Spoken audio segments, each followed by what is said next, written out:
UP के हरदोई में सुलहदेव Bharatiya Samaj party के राष्ट्रीय अध्यक्ष ओम प्रकाश राजभर ने संडीला सीट पर अपने प्रदेश अध्यक्ष सुनील अरकवांसी को सपा और सुबासपा के गठबंधन का प्रत्याशी घोषित किया और उन्होंने यहां स्वतंत्र देव को लेकर एक विवादित बयान भी दिया है और कहा कि इस वक्त चुनाव के समय स्वतंत्र देव सिंह को पिछड़ों की याद आ रही है और धर्म के चश्मे पर बयान भी दिए जा रहे हैं और अभी तक पिछड़ों का जो अपमान होता रहा है उस पर स्वतंत्र देव कुछ नहीं बोले, क्योंकि अगर उस समय बोल देते तो योगी आदित्यनाथ उनकी जीभ काट देते। वहीं सुलहदेव भारतीय समाज पार्टी के राष्ट्रीय अध्यक्ष ओम प्रकाश राजभर ने कहा कि बीजेपी में झूठ बोलने की ट्रेनिंग दी जाती है और इसका सेंटर नागपुर है और उन्होंने कहा कि पिछड़े दलित लोग बीजेपी के लोडर हैं और उन्होंने ये भी कहा कि बीजेपी के नेता वोट मांगने जा रहे हैं तो गांव से उन्हें भगाए जाते हैं और आज गांव में वोट नहीं मांग पा रहे हैं। और वहीं मुख्यमंत्री योगी आदित्यनाथ के ट्वीट को लेकर उन्होंने कहा कि जनता सुबह सोकर उठती है तो अपने भगवान को याद करती है, लेकिन योगी सुबह 5:30 बजे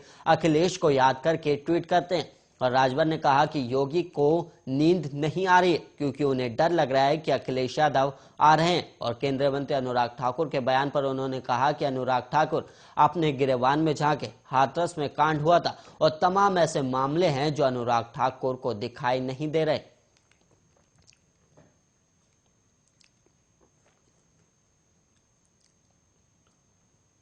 और वहीं अब खबर राजस्थान से, जहां पर राजस्थान के मुख्यमंत्री अशोक गहलोत ने एक बार फिर बीजेपी और राष्ट्रीय स्वयंसेवक संघ पर हमला बोला और उन्होंने कहा है कि बीजेपी अपराध बोध से ग्रसित है, इसलिए सुभाष चंद्र बोस की जयंती मना रही, वरना बीजेपी के लोग माफी मांगने वाले सावरकर को मानने वाले। और गहलोत ने कहा कि हमने सुना है कि सावरकर छुपकर अंग्रेजों के लिए सैनिकों की भर्ती करते थे और ऐसे लोगों का जिनका आजादी की लड़ाई में कोई योगदान नहीं है, उन्होंने कांग्रेस के नेताओं गांधी, नेहरू और सुभाष के बीच लड़ाई की बातें फैलाने का काम करते हैं। और नेताजी की मूर्ति लगाने को लेकर गहलोत ने बीजेपी पर कटाक्ष किया कि मूर्ति लगाने से कोई दिल से सुभाष चंद्र बोस को नहीं अपना सकता है और सुभाष ने ही गांधी को महात्मा कहा था और नेहरू जी ने उनको सम्मान देने के लिए उनके नारे जय हिंद को अपनाया था और आज भी हर कांग्रेसी जय हिंद कहकर भाषण खत्म करता है। और ये लोग तो संघ भवन का देश का तिरंगा भी लगाते हैं और ये गांधी जी को पसंद नहीं करते थे और अब उन्हें अपनाने लगे।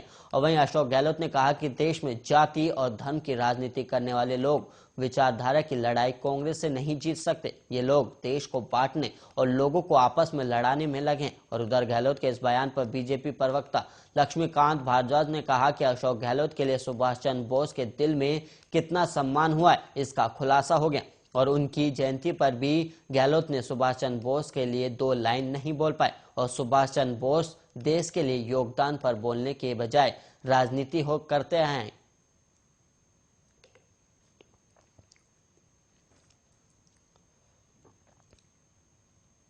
छत्तीसगढ़ के जांजगीर चांपा जिले के ग्राम पंचायत धारदेई में हुआ सड़क हादसा हुआ है और वहीं आपको बता दें कि जहां बाइक सवार 3 लोगों की मौके पर ही मौत हो गई। और वहीं मिली जानकारी के अनुसार बाइक पामगढ़ से और कैप्सूल शिवनी नारायण के तरफ से आ रहा था, जहां कैप्सूल ने बाइक को इतनी जोर से टक्कर मारी कि बाइक सीधा सड़क किनारे जा गिरी और वहीं बाइक में सवार 3 लोगों की मौके पर ही मौत हो गई। और वहीं बाइक में एक पुरुष और एक महिला सहित एक मासूम छोटा बच्चा भी सवार था, जहां मृतक युवक का नाम ओमबेश्वर बहना और उम्र 25 साल और मृतम महिला का नाम गिरधी बहना उम्र जिसकी 45 साल और वहीं मासूम बच्चे का नाम रामेश्वर बहना जिसकी उम्र 12 साल निवासी रिंगनी का बताया जा रहा है। और जहां कैप्सूल बाइक सवार 3 लोगों को कुचलते हुए भागने की फिराक में आगे चलकर एक साइकिल सवार और एक स्कॉर्पियो को अपनी चपेट में ले लिया और वहीं पामगढ़ थाने में कैप्सूल को पकड़ लिया गया।